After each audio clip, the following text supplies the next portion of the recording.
I've had Crohn's for the last 8 years of my life, and through ups and downs and experiences I've realized that had I had a source of information that I could have gotten that was like, hey, you need to know these few things and it'll be a lot easier to manage having Crohn's, I would have listened to them. I would have definitely taken their advice and taken those things to heart. That being said, I'm going to share 5 things you need to know when you have Crohn's.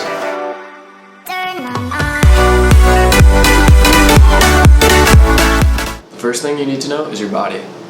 Knowing your body is going to help you determine what pains and aches and discomfort is Crohn's related and what's not, and also it'll allow you to kind of detect ahead of time when a flare-up is coming without having constant colonoscopies or something that would be constant monitoring, because you yourself are constantly monitoring your own body, and if you know your own body, you can definitely say to your doctor, hey, I feel this and that, and tell them, hey, can you give me feedback on what I'm telling you? Does that make sense? Does that not? And if they say, or ask you a question, and you're like, I don't know, well, it's hard to answer your questions from their perspective if they don't have all the information, and knowing your body is definitely going to help you give them all the information they can have, and also allow you to answer their questions.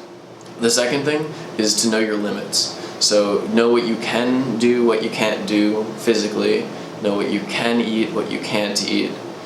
Sometimes fatty foods or greasy foods aren't the best things for you. Sometimes too much caffeine, too much alcohol, any of those things could definitely not like spur a flare-up, but cause effects that Crohn's might have. So you might be in a flare-up, you might be in remission, and just overdoing something might cause an issue that you wouldn't want to have. You've also got to know your doctor. So knowing your doctor is going to really help make Crohn's a more bearable, survivable experience. So things that you're going to need to have when you know your doctor are have a relationship with them.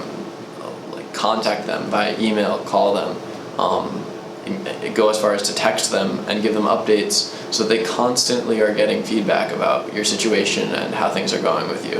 If they don't have that constant back and forth, they're going to be the WebMD of your doctor's experience. You ask, what's wrong with me? And they're going to say, I don't know. We haven't been talking about this for a while. So you want to really develop a relationship that you can say, hey, everything's going well. I know it's been 2 months and everything's going well. Nothing's changing. And then they say, oh, well, nothing went wrong up until, and then you had been emailing them on a weekly basis, and then they can more easily narrow down issues and stuff like that. Also giving them more information or things that you learned on your own will definitely widen both their experience with the disease, because obviously there's no like fixed cure. It's not like the flu, it's some specific virus that we know. It's kind of a combination of environmental and genetic factors that combine to create the Crohn's disease that we all know and love.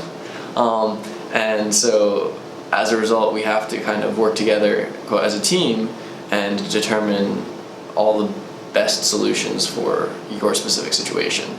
Fourth is knowing the disease. So knowing exactly what makes your Crohn's specific and special is what's going to help you determine the best treatment, and definitely help communicate with the doctors that incorporate into your team. So that leads back to the third thing that you have to know. Knowing the disease will also help you like rationalize certain discomforts and stuff. So like if you are in pain and you know, okay, this pain is associated with the disease and not because I hurt myself, well then it's a lot more manageable. And also it goes the other way. If you're in some kind of discomfort and you say, hey, like it's painful, well, what does that mean? If it's painful and your stomach hurts and you have Crohn's, well, maybe it's Crohn's related. But if it's like aches and joints and stuff, maybe you're just dehydrated. I don't know specifically, but it definitely helps you associate things together and also separate things. So if it's not related to Crohn's, you don't have to worry about it, but you can only know that if you really know your case of the disease of Crohn's. Finally, and this is the last point, and this is probably the most critical point, is to know that things will get better.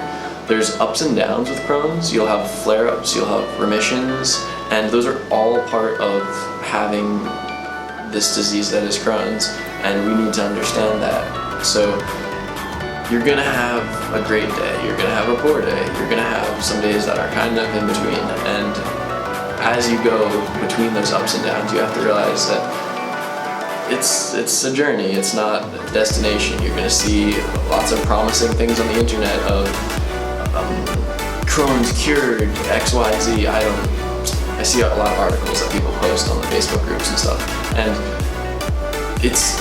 there's not gonna be, at least in my vision of the future, there's not gonna be a walking to the doctor, I have Crohn's, fix me, and then they just give you a shot and we're done. Humira for me is kind of doing that. I just stab myself in the leg every 2 weeks and I'm good, but like it's not fixed. It's not like a one and done, move on with your life. So understand that things will get better.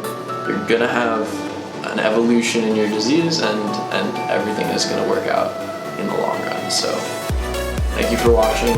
I hope this video helps people who are newly diagnosed or people who have just been experiencing Crohn's and need a little bit of a compass to help point them in the right direction. So thanks for watching.